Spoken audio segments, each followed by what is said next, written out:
Hello friends, मैं संदीप और आप देख रहे हैं एसपीजी गांव से शहर तक। आइए हम दिखाते हैं आज की सबसे बड़ी खबरें। महोदय प्रताप सरनाईक यांनी ही योजना जी आणायची विनंती केलेली आहे, या ज्येष्ठ लोकांसाठी श्रावण बाळांनी पण आपले कावड घेऊन म्हणजे कावड यात्रा केली होती। तर असे अनेक आमचे सदस्य आहेत की ते आपल्या आपल्या मतदारसंघातल्या ज्येष्ठांना तीर्थक्षेत्र यात्रा घडवतात। आता हज यात्रेला पण काही लोक जातात, ते त्यांची यात्रा करतात आणि म्हणून याच्यामध्ये प्रताप सरनाईक यांनी या योजनेमध्ये हिंदू, ख्रिश्चन, शीख, बौद्ध, जैन धर्मियांच्या महत्वाच्या तीर्थ नाही आहे ना, हो तो आहे ना, अरे हो आहे ते तर हज यात्रा आहेच ना।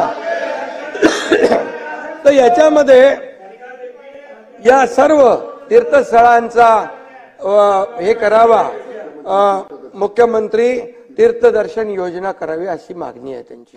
अध्यक्ष महोदय, मी सांगतो आपल्याला की वयोश्री योजना देखील आपण केलेली आहे। ज्येष्ठांना वयोश्री योजना आपण केली। हॉस्पिटलमध्ये आरोग्याची तपासणी असेल, त्यांना औषधोपचार असेल, त्यांना देखील आपण आरोग्य विभागाला मी सूचना दिलेल्या आहेत। त्यांना एक वेगळं ते गेल्याबरोबर त्यांना उपचार त्यांना मिळाले पाहिजे, ती देखील आपण योजना केलेली आहे। आणि ज्येष्ठांसाठी आपण ही जी काय आता आपण मुख्यमंत्री तीर्थ दर्शन योजना हे आपण सुरू करत असताना याच्यामध्ये आज आपण एक धोरण ठरवूया, एक पॉलिसी ठरवूया, नियमावली करूया आणि त्याच्यामधून दर वर्षाला किती लोकांना आपण देऊ शकतो, 5,000 लोकांना पाठवू शकतो, 10,000 लोकांना पाठवू शकतो, अशा प्रकारची नियमावली करू।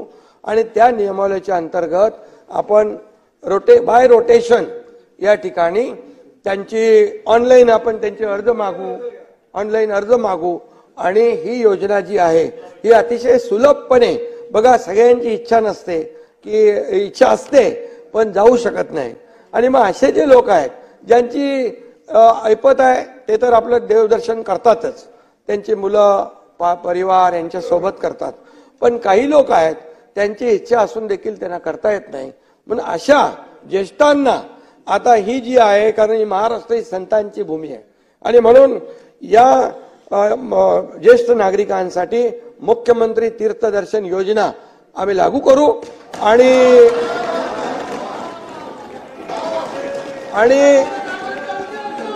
त्याचाही आशीर्वाद सरकारला मिळेल।